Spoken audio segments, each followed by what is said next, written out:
Good morning, evening, afternoon, everyone. My name is Mark, And I'm Zoe. and we are the Board Adventurers. We're back to you with another late to the game. This time, we're reviewing the two-player game Watergate, uh, designed by Matthias Kramer and published by Capstone Games. We had this game, Watergate, on our top 10 two-player list, but we realized we never really did a formal review of it. So we're going to do one for you today. Check out that video if you haven't seen it. You kind of already know our thoughts on it. So in terms of this game, we're going to go into a more deeper dive in terms of the rule set. So in the beginning of the game, one person is going to play as Nixon, the Nixon administration, and the other group is going to play the reporters or the journalists trying to uncover the scandal. Each card for each deck is going to have specific things associated onto it. So you'll have effects on each of the cards in the bottom here. When you play a card, you have the option of playing the card for the effect on it or the effect on top, which I'll go into. The first thing you're going to do is you're going to take this initiative card and you're going to face it so that the initiative places the 5 to the reporter, to the journalists. So the journalists are going to start with 5 cards. The Nixon administration is going to start with 4. You're going to have these red and white tokens. The white is going to be for initiative, and the red is going to be for momentum. In the video, we had no idea what the red meant. It means momentum. Momentum is important because for Nixon, it's how you win the game. If you have 5 momentum tokens, you win the game as Nixon, and every time you get a momentum token for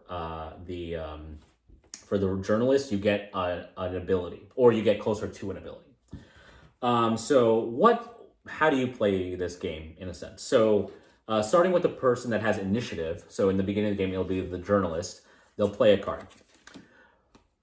In the beginning of the game, Nixon is going to see specific files, and they're going to be covered. They're going to be placed on the 0 token on the board. When the journalist plays a card that has this number here, so let's say, for example, this one has 2 blue. They have to ask Nixon if there's any of those colors, any of those files that have that blue color, or any of the 3 colors, which is green, yellow, or blue. Nixon then has to reveal one of the tiles of that asked color. If there is none of that color, then the reporter or the journalist has to move one of the initiative or the momentum tiles, which is the other effect on this card. You're going to move it up a track, so it's going to go all the way up to 5 on either side of the track. If the momentum or the initiative ever hits 5 on any of those tracks, that player, whoever side it's on, takes that and puts it onto their board, or takes the initiative and flips it, right? The journalists will win if they can connect any of the two conspirators with Nixon on the board to him. Meaning, so let's say, for example, I have a bunch of these yellow tokens, right? And you have one of the pictures shown on the very top. There are cards in the journalist deck that lets them take one of the conspirators as one of their informants. Then you have to link them by colored envelopes that are flipped over by winning to Nixon. Once you've connected 2 of them, the journalists will win the game.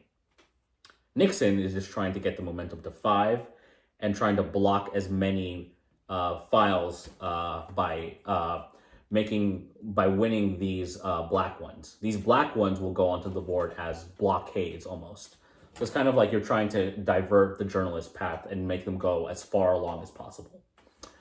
And then you play that out until one of those 2 conditions are met.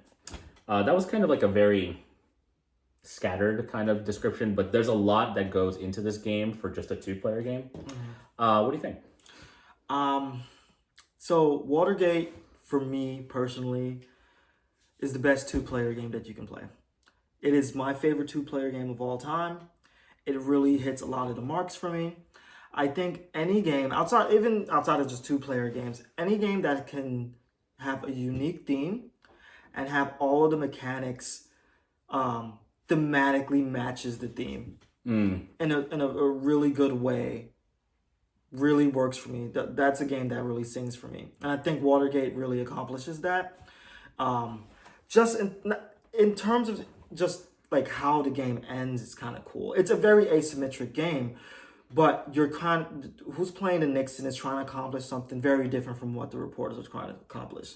Right? Nixon is trying to silence people while the reporters are trying to get them to open up, and you win based off of connecting people, like witnesses, to the evidence. Nixon is trying to hide the evidence. Journalists are trying to uncover the evidence. Nixon wins based off of all the momentum going his way and then continuing as normals. The journalists, even if they keep getting the momentum that way, that's not how they win the game. They win based off of just connecting witnesses to the evidence. It's so cool. Even the cards that you get are very different from Nixon as opposed to journalists, right? It just really, really, really works for me. Yeah. And every time I play the game, it surprises me how thematically sound it is from a mechanical aspect. What do you think of the game? Yeah, I mean, I like the game. I don't like it definitely as much as you do, but I really do enjoy this game a lot. Again, not to parrot too much of what you said, but a lot of two-player games end on a timer. Yeah. On a number of rounds, on like like there's like a point system. This game doesn't have that. This game ends whether you win as one player or another. So it's like you can have X number of rounds. You could win this in 5 rounds if one person isn't playing as optimally as they should be. Yeah. You could win this maybe as a journalist if you get lucky, maybe in 3 rounds. Who knows? You could possibly do that. Like this game involves a lot of kind of like diverting your opponent, knowing what they're about to do, shifting that kind of momentum into your way. Like a lot of the times it's like you want to be able to remove conspirators from the board so that like your opponent can't use them. Yeah. But you can't, in a sense, cover all of them. Right? Yeah. You only have 4 cards. You can only unlock maybe 2 of them if you wanted to in a round. Then maybe you can use those 2 to connect to Nixon. But by then, Nixon might be focusing on getting those, those redacted files, covering up those areas next to the photos you just revealed. Yeah. And it's like, now what do? I got to get around this guy. Like, I need to now get my, my red token to 5. So I can flip an evidence from redacted to unredacted. And one thing I love about this too, that as we played more of the game and kind of click, the investigators want the journalists want the investigation to keep going as long as possible. Because the longer it goes, the easier it is for the journalists to win. Nixon, it's easiest for him to win by getting all the momentum his way as soon as possible. Yeah. So the faster you are of hiding everything, you win as Nixon. The longer the game goes, the longer the investigation goes, it's harder to win as Nixon because the journalist is cycling through your deck. Yeah. And making your deck smaller and smaller, and now you don't have as many witnesses that you can use, and it's so thematically works so well thematically. And the journalists have a specific card that removes Nixon conspirators from your when you play it. Yeah. It is heartbreaking when that is played because like I have lost this card for the game. Yeah. It's high tension from the very beginning of the game because it's like as Nixon, if you know that there's a card out there that can remove your conspirators, you're gonna hold it until it's possible to use, or you're gonna use it for the other ability. Yeah. But when you activate a conspirator and they're like, wait a minute, no, I'm not. I'm removing him from the game. It's like I needed that to get the momentum I needed. Yeah. It is. Yeah. It's like it's those heartbreaking moments that build it for this game. 100%. One other aspect too that I really enjoy about the game is it gives you so many interesting choices, right? There's a simple tug of war aspect on the right side of the board, right? Where you have the momentum, you have the, what's the other one called again? Initiative. The momentum, the initiative, and tokens in the middle. And you have to choose which one you want to pull to your side and which one you want to allow to go to the other side. And you really got to be consistent in your choices because what you choose, that is what you're focusing on. You can't Can't do everything. You can't do everything. So you really have to choose what you want to focus on. Yeah. And I love that. Yeah, because initiative is important because that gives you an additional turn. Yeah. Every round. Because if you're behind on turns, your opponent is playing one more card than you consistently. Yeah. And as Nixon is like, the investigation tokens aren't as valuable to you as they are to the journalists. So but you don't want the journalists to just collect them because that's how they can connect to the evidence. Yeah, and they get like for Nixon, worse and worse the more red momentum tokens they get. Exactly. So you gotta choose. All right, I'm gonna let them get these tokens just to get this momentum, or is there a way for me to get everything? That's close to impossible. Am I okay with giving them this token? Or do I just take it, block it, and then try to get them? It's cool choices. Yeah. It's really surprisingly good. But yeah, in terms of a buy, play, skip, where is this for you? Yeah, so if you guys seen our 2-player review, you already know how much we like this game. This game is a buy for me. Yeah.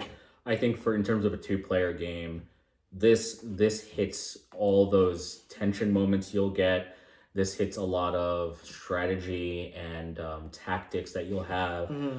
Again, I mentioned it in the review, or in the list that we had. But I love multi-use cards. Yes. The fact that cards can be used for the effect or the ability, and it's even moving a certain color. So sometimes it might be like, I need yellow, and I ask for yellow, and there's no yellow. So I'm like, oh, what do I do? I can't. Most of the cards in my hand are asking for yellow. If you use certain cards in this game, you lose them in terms of an event. Yeah. You lose the color associated with that too. Yeah. So it's a lot of what am I willing to sacrifice in order to further my cause, and that's what I love about this game. So this is definitely worth a buy for me. Yeah, this is a buy. This is the best I think this is the best 2-player game that's out there. I think it comes off heavier than it actually is. So I don't want people to get intimidated by thinking this is a heavy 2-player game, because I really don't think it is. Yeah, it really is. Don't think so either. It's just a card playing with a tug of war aspect to it. Yeah.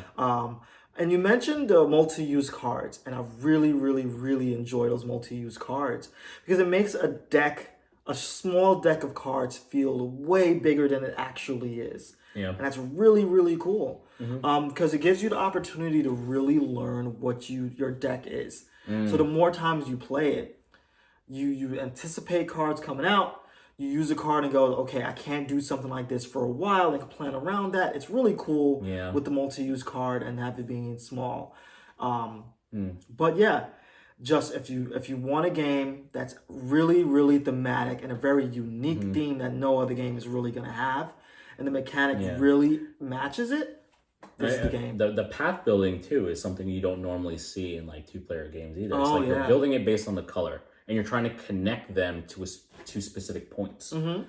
That's pretty cool too, because it's like I need to further this now, but I can't let him get his 4th red token. Yeah, and it's just it's those decisions that make this just amazing. I just love the idea that the people who designed this went like, hey, you ever watch a mystery cop show and you see the board connecting people to things? Let's make that board a board game. Yeah, and that's cool. It looks a little tenuous like in the beginning because it's like, I don't know what all of these little points mean. Yeah, it's just color to color. Yeah, like once you've wrapped your head around color needs to go on color, then that takes out 75% of the board.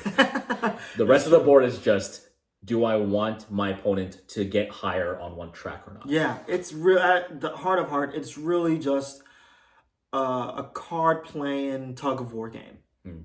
But yeah, that is our late to the game review of Watergate. Let us know your thoughts below. Let us know if you like this more than us, because I think we might have the highest review. But we don't see a lot of. Okay, I mean, some of your reviewers really like this game. Yeah, but we love this game. But yeah, let us know your thoughts below. I'm Zoe. I'm Mark. See you on the next adventure.